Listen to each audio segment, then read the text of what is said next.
Assalamualaikum warahmatullahi wabarakatuh. Hai semua, perkenalkan nama saya Anistarina, calon guru penggerak angkatan 10 dari SMA Negeri 1 Kayu Agung, Kabupaten Ogan Komering Ilir, Provinsi Sumatera Selatan. Kali ini saya akan membagikan demonstrasi tekstual modul 3.1 mengenai pengambilan keputusan berbasis nilai-nilai kebajikan. Adapun tujuan pembelajarannya yaitu calon guru penggerak dapat melakukan suatu analisis atas penerapan proses pengambilan keputusan berdasarkan pengetahuan yang telah dipelajarinya tentang berbagai paradigma, prinsip, pengambilan, dan pengujian keputusan di sekolah asal masing-masing dan di sekolah lingkungan lainnya. Wawancara pertama dilakukan bersama Kepala SMA Negeri 1 Pedamaran, Bapak Joni Iskandar SPD MSI, yang dilaksanakan pada Senin 5 Agustus 2024 di SMA Negeri 1 Pedamaran. Assalamualaikum warahmatullahi wabarakatuh. Salam hebat, salam guru penggerak. Perkenalkan, nama saya Anistarina, saya guru dari SMA Negeri 1 Kayu Agung. Bersama saya nama saya Malia dari SMA Negeri 1 Pedamaran. Baiklah, sahabat-sahabat semua, calon guru penggerak, kami kali ini akan mewawancarai Bapak Kepala Sekolah SMA Negeri 1 Pedamaran bersama Bapak Joni Iskandar SPD MSI. Bapak, Assalamualaikum Bapak. Waalaikumsalam. Ya, baiklah. Ibu Anistarina dan Ibu Malia. Iya, Apa kabarnya? betul. Baik. Ibu. Alhamdulillah, kami baik. Alhamdulillah. Iya, ini Bapak terkait mengenai pengambilan keputusan berbasis nilai-nilai sebagai pemimpin. Selama ini kan Bapak sebagai kepala sekolah di sekolah ini, bagaimana nih cara Bapak untuk mengidentifikasi kasus-kasus yang merupakan misalnya dilema etika atau bujukan moral? Adakah kasus-kasusnya yang merupakan dilema etika atau yang seperti bujukan moral? Oh ya, jadi pertama terima kasih atas kesempatannya Ibu hadir dan kita banyak tentang dunia pendidikan. Jadi kita mungkin pertanyaan itu lebih mengarah kepada keputusan seorang pemimpin dalam konteks di dunia pendidikan. Iya, benar sekali Pak. Kita banyak bisa di perusahaan. Ya. Jadi saya yakin hari ini bicara tentang konteks pendidikan. Saya sebagai pendidik diberi tugas tambah sebagai sekolah-sekolah, itu betul sekali. Memang kepala sekolah itu selain dia harus memiliki kemampuan informasi, kemampuan berbicara, kemampuan yang lain, tapi yang lebih penting adalah sebagai pemimpin atau kepala sekolah, bagaimana kita mengambil keputusan dengan tepat, baik dan benar, dan berimplementasi atau berdampak luas kepada pertama bisa terhadap siswa, terhadap guru, atau kepada stakeholder yang lain. Kira itu. Nah, kalau kita bicara konteks dilema etika. Jadi kalau kita kaji dari aspek bahasa, jadi dilema itu dua pilihan, etika moral. Jadi kalau bicara moral atau etika, jadi dua pilihan yang sulit tapi harus diambil. Kalau dalam konteks bahasa peribahasa, itu ada peribahasa makan mati bapak, tidak dimakan nanti mah. Tapi decision maker must be taken by the leader. Keputusan harus diambil. Sudah barang itu yang paling mendasar adalah kita lihat seberapa pentingkah keputusan. Yang kedua, seberapa mendesakkah kita bisa mengambil atau menarik kesimpulan. Jadi saya perlu bertanya juga, mendesak pentingkah keputusan ini? Oke, baik Pak. Selama ini bagaimana Bapak mengenali atau mengidentifikasi dari kasus-kasus yang Bapak alami selama ini? Oh, ini dilema etika, oh ini bujukan moral. Seperti itu. Jadi ini, kalau dilema etika itu artinya etika itu benar, baik. Kalau dilema etika artinya keputusannya itu benar semua. Tapi kalau dia moral, berarti bujukan moral, berarti ada sesuatu yang membujuk dia untuk melanggar moral. Jadi pemimpin dihadapkan kepada baik dan tidak baik, atau benar dan salah. Nah, kalau konteksnya, contoh, kamu belum ada? Boleh. Pertanyaan berikutnya. Contoh aja nggak apa-apa Bapak. Misalnya dilema etika itu misalnya kita ini di sini pernah. misalnya ketika berhadapan dengan proses hasil belajar seorang anak. Kan seorang anak itu kan proses akhirnya naik dan naik. Nah, di satu sisi kita melihat SOP-nya standar operational system dan harus hadir di sekolah kali juga itu 80%. Sementara anak itu tidak mencukupi. Dengan logika seperti itu, anak itu tidak bisa. Nah, karena anak ini kita ingin lihat dari berbagai aspek sudut pandang. Ini perlu juga kita lihat dari aspek sosial, tidak saja dari aspek pendidikan, aspek psikologisnya. Kajiannya bisa kajian sosiologi, psikologi, bisa juga kita lihat dari aspek agama. Itu kajian juga. Tidak bisa kita mengambil satu keputusan yang singkat, atau kalau dalam bahasa itu jump into conclusions, mengambil satu keputusan yang singkat tanpa berhitung matang. Kenapa?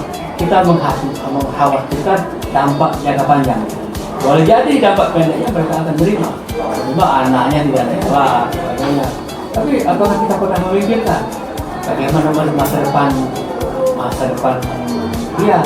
Misalnya anak itu setelah kita gali secara kajian sosiologis ya, ternyata anak itu dibesarkan di lingkungan keluarga yang menuntut dia harus ikut atau membantu orang tuanya. Misalnya anak itu anak pertama dari 10 bersaudara. Disitulah karena dia anak pertama, orang tuanya sendiri itu memenuhi kebutuhan ekonomi keluarga sudah pasti akan kesulitan.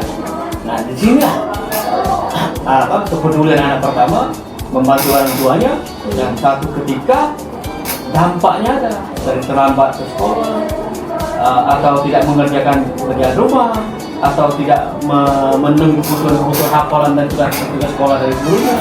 Ya. Jadi akhirnya baik kehadirannya kurang, mungkin juga nilai-nilai sesuatu dalam belajar itu dia dapatkan tidak sesuai dengan harapan. Kalau kurikulum Jawa itu tidak memenuhi KKM, sudah pasti ketika di momentum rapat kenaikan kelas ya, itu Anies dan Muhammadiyah, anak itu sulit untuk dinaikkan.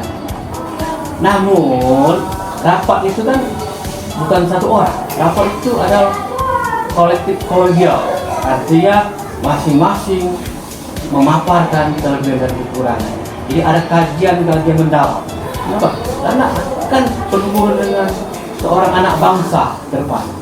Dan perlu kita ingat juga, kegagalan belajar itu tidak saja dilihat dari aspek nilai, aspek atau kurangnya kehadiran. Boleh jadi anak yang hadirnya kurang, tapi dia secara kualitas itu baik. Jadi banyak aspek. Nah disinilah saya kira perlu banyak tinjauan artinya membutuhkan orang lain. Boleh jadi rekan sejawat, boleh jadi orang tuanya, boleh jadi kita minta bantuan ahli-ahli pendidikan yang lebih mudah loh. Atau bahkan kita bisa memaksimalkan stakeholder sekolah. Begitu. Baik Bapak. Jadi yang dapat kami simpulkan cara Bapak mengidentifikasi masalah-masalah atau cara Bapak mengambil keputusan, yang pertama Bapak lihat dari aspek sosialnya seperti itu Pak ya, aspek psikologis anaknya, aspek agama juga Bapak tadi nilai ya. Jadi aspek dari selain itu misalnya kalau dari peserta didik yang tidak naik, jadi Bapak lihat juga dari aspek nilainya.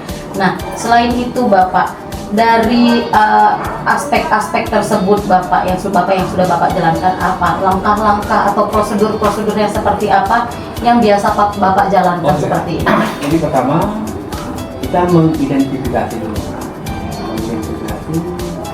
persoalan itu kita mengumpulkan data sebanyak-banyaknya yang akan mendukung hasil identifikasi kita. Kemudian kita membangun komunikasi juga dengan orang lain.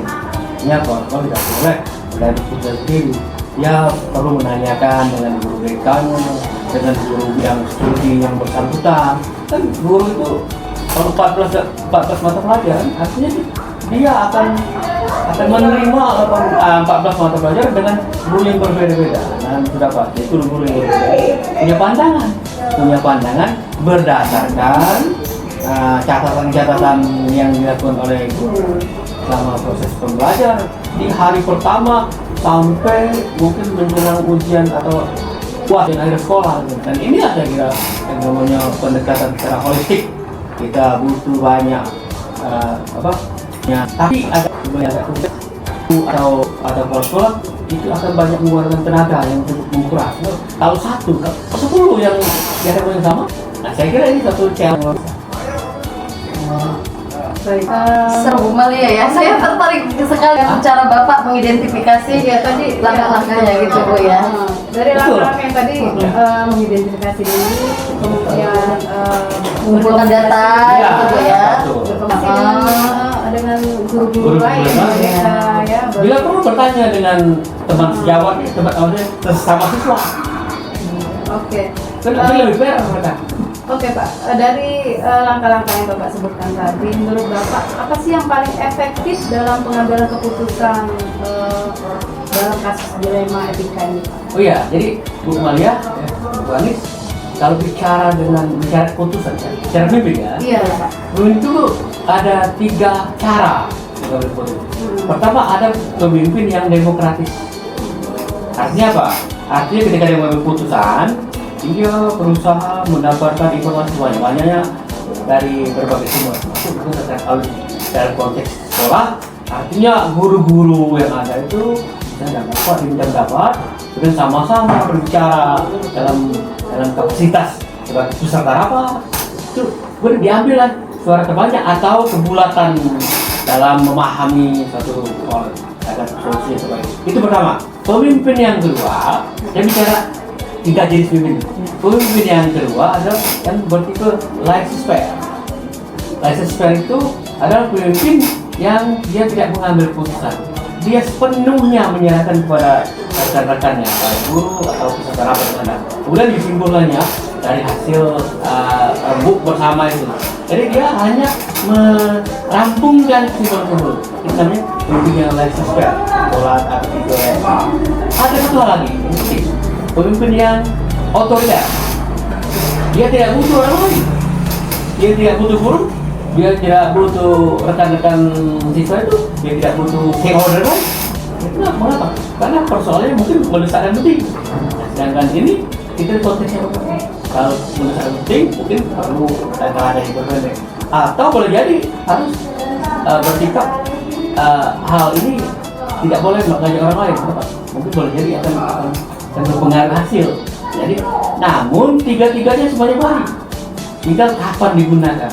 Hanya masalah waktu. Timingnya. Kadang-kadang dia harus otoriter. Kadang-kadang dia harus laissez-faire. Kadang-kadang dia harus demokratis. Jadi tidak berarti demokratis itu bagus. Boleh jadi tidak baik di satu waktu. Baiknya otoriter. Boleh jadi otoriter tidak baik. Bagusnya laissez-faire.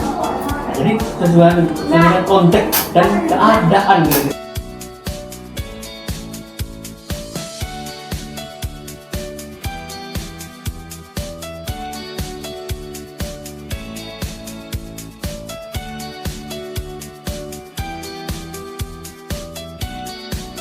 Baik Pak, apa saja sih tantangan utama yang Bapak hadapi saat pengambilan keputusan ya Pak dalam dilema etika?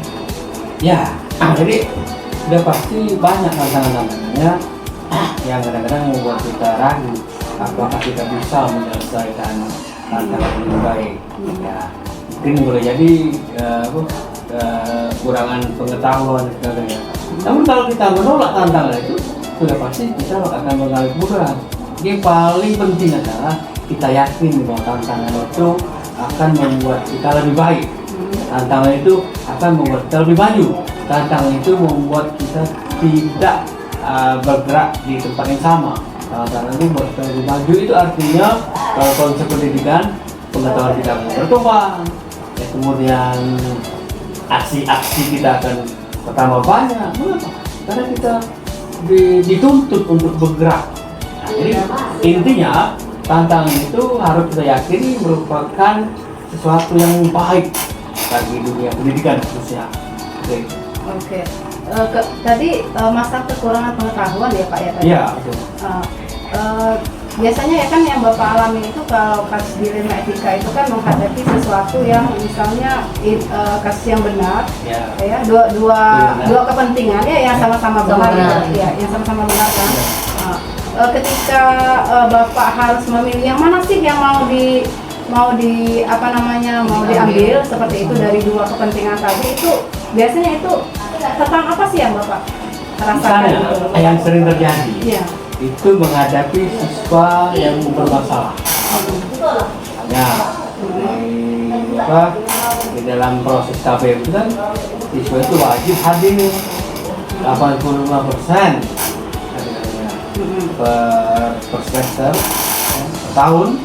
Dan ini merupakan satu prasyarat untuk anak itu bisa naik jenjang kelas berikutnya.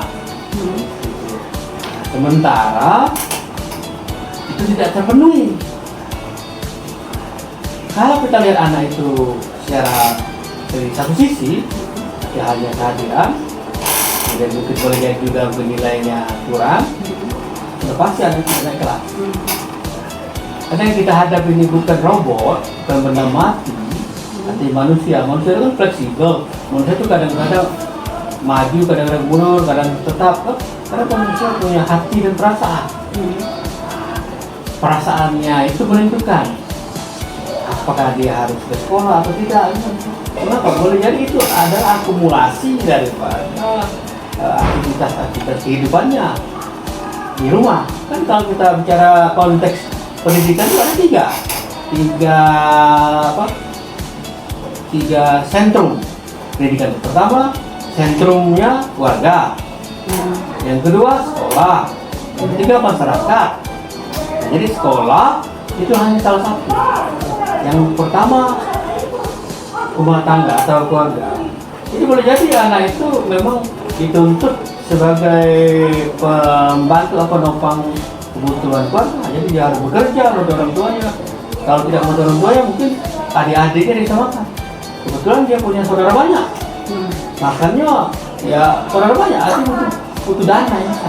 Orang tuanya bekerja sendirian. Ibunya mungkin sakit, setelah kita pelajari jauh. Oh ya kan sulit untuk memenuhi kriteria anak yang pintar, yang paham dengan apa yang diajarkan oleh guru, kehadirannya penuh di atas 80%. Nah disinilah dilemanya Bu Anies, Bu Malia. Jadi anak itu kita tinjau juga dari aspek sosial, ekonomi masyarakatnya, keluarganya. Jadi secara psikologis juga berpengaruh. Anak ini seandainya tidak naik kelas, karena sudah pasti kalau SOP syarat-syarat kenaikan kelas itu sudah tidak bisa dipenuhi. Tapi secara psikologis boleh jadi kita akan berdampak panjang. Jadi kejiwaan, boleh jadi anak itu akan putus asa. Kenapa? Karena dia merasa punya mimpi yang akan dia wujudkan jika dia ke sekolah. Jadi pendidikan itu salah satu yang akan mewujudkan mimpi-mimpinya. Menjadi apa? Bisa membantu orang tuanya, membantu adik-adiknya yang banyak. Di satu ketika dia tidak bisa melanjutkan. Ini boleh jadi juga akan membuat dia down, stres, dan tidak mau lagi sekolah. Kalau kita berkesimpulan, pendidikan itu tampaknya kejam sekali. Bahkan lebih kejam daripada ibu kota. Bahkan lebih kejam daripada ibu kita. Jadi tergantung keadaan dan situasi kejiwaan dari anak tersebut. Jadi guru BK ini tidak saja melihat hanya hitam di atas putih atau membandingkan seorang yang lain, atau bahasa sekarang itu apple to apple. Iya. Apple to apple kan tidak. Tadi ada banyak hal yang perlu dikaji lebih mendalam. Itulah kelebihan guru, karena guru menghadapi benda hidup dan benda mati seperti robot dan sebagainya. Apa? Mengapa? Karena manusia. Jadi seperti itu. Jadi dituntut langkah-langkah panjang dan mendalam. Dan guru saya kira sudah tidak asing lagi tuh, karena guru mengalami proses pendidikan yang cukup panjang. Mungkin boleh jadi 9 semester, 10 semester, dan itu sendiri membuat dia matang ketika berkeputusan yang harus memakan waktu dan menguras tenaga. Jadi Pak ya, jadi Bu Malia kata Bapak ini tadi, jadi tantangan itu Malia buat kita lebih baik gitu Pak ya, buat kita lebih maju, buat kita lebih berkembang. Selain itu yang faktor-faktor atau yang mempengaruhi mengambil keputusan gitu Pak ya. Jadi Bapak tadi sudah menyebutkan keluarga, gitu, Pak ya, rumah tangga, ada sekolah gitu Bu Malia ya, ada masyarakat, Masya Allah sekali Bapak ya.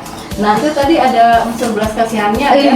Iya tuh. Tangannya ya. tantangannya pasti ada ya, kasihan. Kan kita kan manusia itu kan harus ada empati. Iya. Jadi ya kalau kita berpijak pada olah ya, yang sering kita pahami hanya olahraga, bergerak dan pagi. Yang kedua, olah pikir dengan belajar banyak literasi. Tapi sebenarnya kita butuh satu lagi, olah hati. Ya, olah hati itu berarti kayak sympathy, sign of crisis, sign of social, dan sebagainya. Yang berhubungan dengan hati itu akan menghasilkan perasaan. Termasuk kan rasa kasihan. Masa kita tidak kasihan? Anak manusia ya, Pak. Ya, bukan anak kucing. Kan? Iya. Oke. Baik Bapak, ini mungkin sesi yang terakhir Bapak. Iya, Jadi silakan. dari yang Bapak jelaskan tadi sudah banyak Bapak jelaskan dan sudah kami simpulkan seperti itu Pak. Ini pelajaran apa nih Pak? Apa yang Bapak simpulkan? Pelajaran apa yang dapat Bapak ambil selama Bapak mengambil keputusan dalam menghadapi dilema etika seperti itu Bapak? Ya, pelajarannya yang jelas kita harus berani mengambil keputusan dengan menerima segala konsekuensinya. Oke. Ya, itu lebih penting. Jadi kuncinya daripada berani. Kenapa? Kalau kita tidak berani, nanti saya contohkan, misalnya kita mau hari, biasanya dua, dilemanya. Kita capek ya, Bu Maria. Artinya kita lebih baik tidur kan. Tetapi kita juga harus pergi ke suatu tempat kan? Karena kita sudah ada janji dengan rekan guru yang lain akan membahas sesuatu yang luar biasa atau apalah yang penting masih walaupun masih berkaitan lah dengan pendidikan. Apa yang kita lakukan? Seandainya kita tidur, karena memang tuntutan tubuh kita capek, cara tidur, tetapi kita akan merugikan teman kita. Tetapi kalau kita memilih menemui teman kita, risikonya apa? Kondisi tidak fit, mungkin teman yang akan kita temui tadi akan malu juga. Biasanya kita ceria karena kondisi capek, kita banyak latihan dan sebagainya. Tapi bisa jadi muncul miskomunikasi. Apakah ya mungkin berkali apakah teman saya tidak senang lagi dengan saya? Tinggal kelihatan sekali dari raut wajahnya, body expressionnya, dari gaya berjalannya. Padahal capek dan sebagainya. Nah ini dilema, ini contoh sebenarnya. Tetapi itu bisa diminimalisir. Bagaimana caranya? Kalau kita tidak tidur, kita ceritakan apa adanya. Kita harus berani menceritakan bahwa sebenarnya saya ini nggak mau bertemu hari ini, saya mau tidur. Karena saya capek. Insya Allah tidak akan menimbulkan satu kesimpulan yang benar. Oh, kalau begitu, ya kan kita tunda saja pertemuan hari ini. Artinya dua-duanya berjalan. Kita pulang cepat dan tidur, dan sahabat kita tidak menganggap kita bohong atau munafik atau tidak cepat janji dan sebagainya. Jadi kata kuncinya bangun komunikasi dengan baik. Oke. Tadi berarti pelajaran yang Bapak ambil itu harus berani mengambil Iya, keputusan. betul. Berani, Bu Malia, Ya. jujur Jujur. gitu Bu ya. Ya. Terus komunikasi yang baik, Ya. terus Oke. berani mengambil konsekuensinya. Iya, benar, tapi ya, harus itu. Benar sekali. Baik. Gimana Bu Malia? Seru ya perbincangan kita siang hari ini. Oke, tadi sudah ditanyakan ya yang membantu Bapak dalam mengambil keputusan. Iya, Bapak tadi sudah menjawab ada sekolah gitu ya, ada masyarakat, terutama sekali keluarga gitu Pak ya. Guru-guru kita, Guru-guru kita juga rekan gitu. sejawat. Iya. Baik. Iya. Oke Pak, mungkin itu saja untuk Iya, Pak ya. terima kasih banyak Bapak atas ilmunya, Iya, mungkin lebih sama-sama. tepat ilmu nih dari kami. Saya juga banyak belajar. Iya. Saya banyak belajar di dengan Ibu Ani Iya. dan Malia. Jadi saya berharap pembelajaran ini akan berlanjut dengan jalan apa? Kita akan bicara lagi hal-hal yang lain yang lebih intens lagi. Tapi dalam koridor dunia pendidikan. Iya, kami sebenarnya sangat senang sekali loh Pak menerima ilmu yang Bapak bagi. Nanti kami akan ajak lagi Bapak seperti Pak ya, komunikasi lagi, kita berbincang lagi gitu Pak ya, dengan tema atau materi-materi pendidikan yang lainnya. Iya, Pak ya. iya. Baik Bapak, mungkin itu saja sesi wawancara kita kali ini. Mohon maaf Bapak apabila kami ada salah kata, salah ucap, salah tingkah laku kami mohon maaf. Terima kasih atas waktunya. Iya, sama-sama. Ya, kami akhiri Bapak. Wassalamualaikum warahmatullahi wabarakatuh. Iya. Baiklah teman-teman, itulah tadi wawancara kami dengan Bapak Joni Eskandar, SPD MSI mengenai pengambilan keputusan berbasis nilai-nilai sebagai pemimpin. Semoga wawancara kali ini dapat bermanfaat bagi kita semua. Amin. Mohon maaf apabila ada kesalahan, kami akhiri. Wassalamualaikum warahmatullahi wabarakatuh. Salam guru penggerak. Sedangkan wawancara kedua dilakukan bersama Kepala SMA Negeri 1 Kayu Agung, Bapak Dr. Andes Maharus MPDI, yang dilaksanakan pada hari Jumat 8 Agustus 2024 di SMA Negeri 1 Kayu Agung.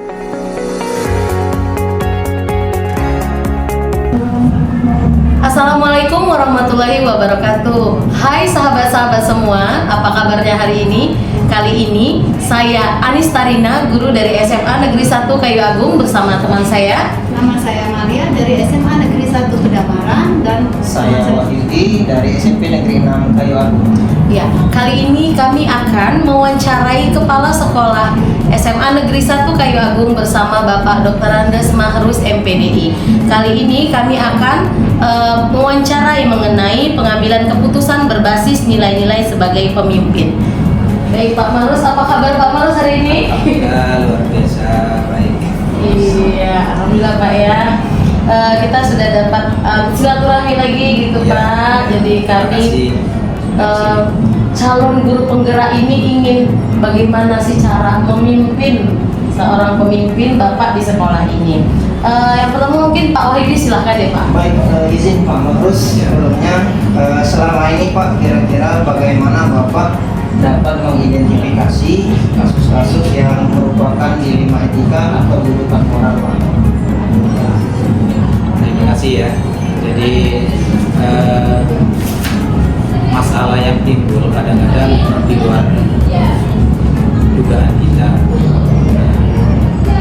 Kemudian sudah barang tentu kita harus pandai memilah mana masalah yang prinsip, yang prudent, kemudian mana yang berskala pendek dan skala panjang. Karena kadang muncul masalah itu bisa saja terjadi. Oh ini cukup diatasi seketika saja, kurang begitu berpenyadapan, tapi bisa saja itu masalah timbul ada dampak yang lebih luas dan dampaknya panjang. Nah ini perlu kita sikapi dulu, kita inventaris masalah-masalah itu, dan kemudian kita bicarakan secara bersama dengan stakeholder yang ada di sekolah, baik ibu dengan para wakil, dengan BK, dengan dewan guru, bahkan sudah untuk pimpinan juga dengan masyarakat dalam hal ini adalah sekolah. Jadi Bapak tadi cara mengidentifikasinya itu berdasarkan mana yang urgent Pak ya, mana yang mungkin ada masalah prinsip, apakah Benar. ya. Baik, oke Pak. Kalau begitu yang sudah Bapak lakukan selama ini, bagaimana sih Bapak menjalankan keputusan di sekolah yang Bapak ini? Karena untuk kasus di mana ada dua kepentingan yang sama-sama benar atau sama-sama dengan nilai-nilai kebajikan. Yang ini kembali kepada karena kita ini punya aturan berkaitan dengan sistem kerja ya. Kemudian ada lagi yang disebut dengan moral atau etika. Kadang-kadang aturan itu menghendaki bahwa kita harus berbuat begini. Akan tetapi secara etika, secara moral mungkin nggak bisa dilakukan. Nah ini gunanya kita memilah dulu. Ini kita bicarakan dengan kawan-kawan stakeholder karena ini sama-sama memiliki kepentingan. Tapi yang lebih masalah itu lebih berdampak yang luas itu yang mana gitu. Sehingga nanti setelah kita bilang memang itu membuat mana dan mana yang lebih benar, kita harus dengan kawan-kawan bahwa kalau itu terjadi kita putuskan yang ini, berarti yang menanggung bukan hanya kepala sekolah saja tapi seluruh yang bersama. Iya, itu gunanya bahwa kita sekolah ini bukan milik kita, sekolah itu adalah milik kita bersama, bukan milik saya itu ya, tapi milik kita bersama.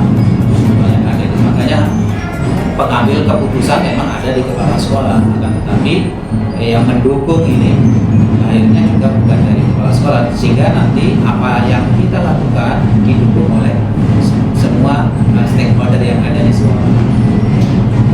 Baik Bapak, jadi terkait bagaimana Bapak tadi menjalankan cara Bapak mengambil keputusan gitu Pak ya. Bapak pertama memilah dulu gitu Pak ya, memilah terlebih dahulu mana yang berdampak ringan, yang berat, terus ada lagi dukungan dari masyarakat lingkungan sekolah seperti itu Pak ya. Nah dari Bapak menjalankan keputusan, mengambil keputusan gitu Pak ya, langkah-langkah apa gitu Pak, atau prosedur seperti apa yang Bapak biasa lakukan selama ini Pak? Prosedur yang kami lakukan itu dari awal kita benar kita identifikasi dulu masalahnya, kemudian kalau masalah itu menurut kami itu bukan begitu kompleks, biasa-biasa saja dan bisa kami lakukan dengan cepat oleh kami sendiri. Contoh misalkan, contoh kecil, di situ ada sampah, kami misalkan lakukan itu dengan tangan sendiri bisa, ngapain harus kereta menunggu kereta ini nggak usah lah. Nah, tapi kalau masalah itu serius dan perlu tidak hanya bisa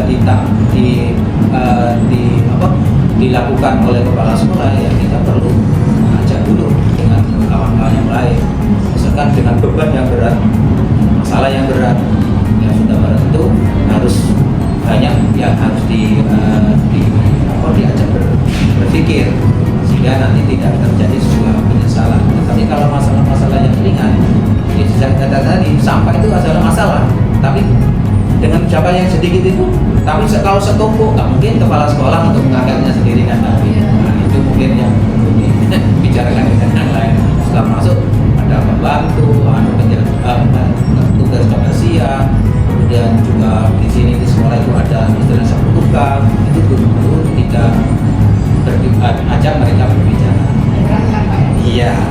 Baik Pak, jadi dari hal-hal yang Bapak jabarkan tadi Pak ya, kira-kira Pak yang selama ini yang menurut pandangan Bapak itu yang lebih efektif Pak dalam pengambilan keputusan pada kasus di Lima Etika tadi Pak, yang paling efektif yang tadi kan Bapak jabarkan mungkin berdasarkan identifikasi masalahnya kan.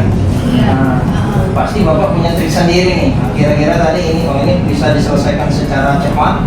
Kira-kira itu Pak yang menurut Bapak yang lebih efektif yang selama ini Bapak terapkan di sekolah. Ya itu tadi kalau memang kita bisa lakukan menurut pikiran kita itu berdampak yang luas, nah itu ya, dan itu masalah itu cukup dilakukan oleh kepala sekolah, ya, secepatnya kepala sekolah harus bertindak. Makanya semakin cepat supaya tidak meluas masalah itu. Kemudian yang lebih urgen lagi adalah bagaimana masalah itu kalau memiliki dampak yang luas, kemudian kita masih ragu-ragu, atau dua pilihan yang seperti dikatakan tadi, dua pilihan sama-sama berat kan gitu ya. Sudah bareng tentu di sini dibicarakan bersama masalah yang berat itu, kemudian dampak-dampaknya yang lebih luas bagaimana gitu ya. Sudah tentu kita ambil risiko yang tidak terlalu besar, tetapi itu juga bisa manfaat. Syukur-syukur kalau itu bisa dijalankan secara bersama-sama. Nah, artinya masalah itu tetap ternyata bukan harus milih, tetapi tetap dirangkul bersama-sama. Itu yang lebih baik lagi ya. Tapi kalau sampai puncaknya itu nggak bisa dipilih ya, harus dipilih mana yang lebih Skala prioritasnya. iya. Benar. Oke, baik. Jadi Bapak tadi kalau ngambil keputusan itu lihat apakah apakah tadi berdampak luas atau tidak, kemudian risikonya kira-kira itu besar atau tidak ya Pak ya? Iya. Oke. Kalau begitu Pak, apa sih tantangannya dalam yang sering Bapak hadapi selama ini dalam membentuk keputusan tersebut? Apalagi mungkin yang saya kata Bapak tadi, sama-sama ada yang sama-sama urgen, sama-sama mungkin sama-sama penting ya. Seperti itu. Tantangannya apa sih? Tantangannya gini, apa yang kita lakukan itu kadang-kadang antara teori dengan praktek tidak sesuai. Contoh, kami harus mengajak kawan-kawan, gitu, terutama para wakil, kan, ya, yang bersangkutan mungkin ada kepentingan lain, ada di tempat lain, dan itu juga merupakan pekerjaan yang harus dilakukan. Contoh, saya harus mengajak, ternyata dia melaksanakan ulangan harian, nah kan susah juga kami. Berarti mengumpulkan orang itu tidak semudah apa yang kita bayangkan, kayak itu. Seperti kita perlu berbicara dengan komite, komunikasi dengan komite juga memakan waktu. Nah itu artinya gerak cepat pun akan menjadi terhalang oleh kegiatan-kegiatan yang sifatnya kita perlu bicarakan secara bersama-sama tadi. Sehingga kita itu berkaitan dengan pembicaraan masalah menjadi terhambat waktunya, padahal itu butuh cepat. Itu di antara tantangannya kan. Waktu Pak ya? Nah, berkaitan dengan waktu, berkaitan dengan sumber informasi atau sumber komunikasi yang kita perlukan, ternyata tidak bisa seluruhnya bisa terlibat dan gitu ya, karena masing-masing tadi orang-orang tadi punya tugas masing-masing kayak gitu, sehingga tidak secepatnya kita melakukan koordinasi dengan mereka. Baik, Bapak. Jadi tantangannya itu Pak ya, jadi perbedaan antara teori dengan praktiknya gitu ya. Pak ya. Nah Bapak tadi kan sudah menyebutkan kalau misalnya itu masalahnya bisa diselesaikan dengan cepat, Bapak selesaikan dengan cepat. Nah kalau misalnya dalam kasus dilema etika, Bapak adakah jadwal tertentu gitu Pak? Atau Bapak memiliki jadwal atau ada waktu tertentu untuk menyelesaikannya? Nanti misalnya nih kalau masalah ini nanti waktunya segini, ada nggak kayak gitu Pak jadwalnya? Kembali kepada masalah yang dihadapi. Kalau misalkan masalah yang dihadapi itu perlu waktu yang agak lama, ya alangkah baiknya itu dibawa ke forum rapat, kan kayak itu. Tetapi kalau memang perlu secepatnya, ya kita langsung briefing, kayak itu, lihat keadaan. Situasional. Kalau misalkan ini masalah persiapan untuk ulangan harian misalkan, atau ulangan tengah semester atau akhir semester, nah itu kan bisa dilakukan di rapat aja nanti kan. Tetapi kalau ada anak berkelahi, gak usah nunggu rapat. Ya. Misalkan ada anak berkelahi di situ, coba panggil ke siswanya siapa siapa yang melihat, harus di-adjust. Jangan sampai merambat-rambat, nunggu rapat dulu, nggak sesuai dengan prosedur. Masalahnya. Ini menarik Pak ya. Ini obrolan kita ini menarik Pak. Tentu sebagai seorang kepala sekolah, kalau menghadapi situasi yang dengan berbagai permasalahan itu pasti agak sedikit merepotkan Bapak sendiri Pak. Tentu Pak pasti Bapak punya tim, apakah punya tim atau ada faktor lain yang selama ini Bapak anggap memberikan kemudahan dalam rangka mungkin perpanjangan tangan Bapak dalam penyelesaian masalah yang ada di sekolah ini Pak, baik itu dalam pengambilan keputusan atau kasus-kasus dilema. Jadi Bapak sampaikan ketika ada yang berkelahi itu ranahnya sudah jelas kemana. Apakah itu salah satu memberikan kemudahan bagi Bapak dalam menyelesaikan salah satu masalah yang ada di sekolah? Jadi gini, kita harus bangun komunikasi yang lebih intens ya, baik itu kepada para wakil ini terutama, kan gitu ya, para wakil. Jadi masalah kesiswaan berarti kita harus komunikasi dengan kesiswaan dan pembina khusus. Kemudian masalah sarana prasarana berarti itu ada hubungannya dengan wakil sarana. Masalah pembelajaran jelas berarti dengan kurikulum. Itu makanya kita itu harus baik-baik saja dengan mereka itu, tidak boleh nanti justru di dalam diri kita terjadi masalah dengan para mereka, padahal kita membutuhkan mereka. Jadi jaga hubungan itu, karena pada prinsipnya iya. Karena itu adalah orang kita yang harus, nggak mungkin kepala sekolah itu bisa melakukan sendiri kan, itu bukan robot. Oke, jadi Pak, nanti Bapak itu harus menjaga silaturahmi Pak ya dengan para stakeholder yang ada. Oke. Hubungan baik ya. Dari yang sudah Bapak sampaikan tadi, mungkin dari cara Bapak mengidentifikasi, ya, terus dari pihak kepentingan yang lebih urgent, yang lebih diutamakan, kemudian dari bagaimana Bapak mengambil langkah-langkah, prosedurnya, dan lain-lain yang sudah kita bicarakan dari tadi Pak ya, sampai tantangan ya. Kemudian kira-kira apa sih pembelajaran yang dapat Bapak lakukan dari pengalaman Bapak dalam keputusan dalam mengambil Terima kasih. Jadi menurut saya jaga hubungan baik, kan gitu. Jaga hubungan baik antar personalia yang ada di sekolah, dalam hal ini satuan pendidikan sebagai istilahnya lahan kami ya, jaga hubungan mereka. Karena pada prinsipnya baik dengan siswa, dengan guru, dengan para wakil, itu adalah mitra kita dalam mengembangkan pendidikan. Tidak bisa kita bikin sendiri. Caranya ya sudah tentu, semua adalah kawan, semua adalah saudara. Jadi nggak ada. Kalau di dalam kita ini bersaudara ibarat sebuah tubuh, jadi mungkin kita itu selalu sehat. Kadang-kadang ada yang ini sakit, sakit. Nah, bagaimana sikap kita untuk nanti? Berarti kita harus hubungan dengan yang sakit ini. Nah, yang sembuh berarti melihat bagaimana yang sakit, mana yang sakit, sehingga tubuh kita itu tetap bisa dimaksimalkan untuk bekerja, dan itu. Begitu juga dengan sekolah. Jadi kita bangun komunitas hubungan dengan sebaik-baiknya dengan mereka, ciptakan bahwa kita nggak punya musuh di dalam sekolah itu. Nah, gitu.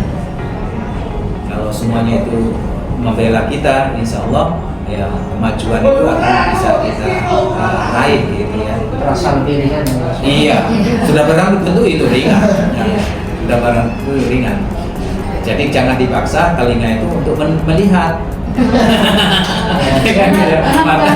Iya, jadi masing-masing kayak gitu ya. Iya, baca.